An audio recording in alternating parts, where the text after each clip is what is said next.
चाहिँ अहिले आइतबार आइपुगिसक्यौँ।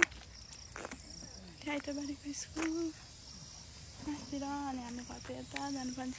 कति पुग्नु अरू बाटो अप्ठ्यारो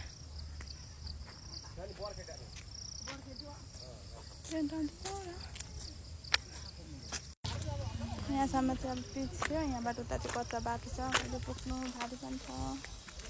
त्यो माइत जानु गाह्रो पऱ्यो। बल्ल बल्ल आइपुग्यो अब चाहिँ।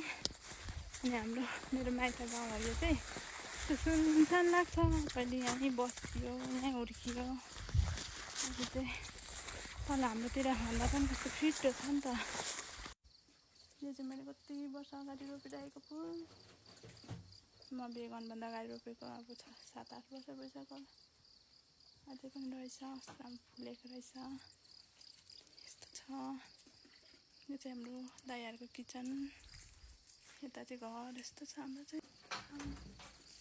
आइपुगेँ। हाम्रो त्यहाँ गुराँस फुलेको रहेछ। म तपाईँहरूलाई देखाउँछु। चाहिन्छ भने भन्नु है तपाईँहरू पनि।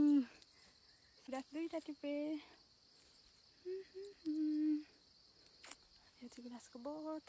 कस्तो राम्रो, यो चाहिँ गुलाबको फुल, यो चाहिँ गुराँसको।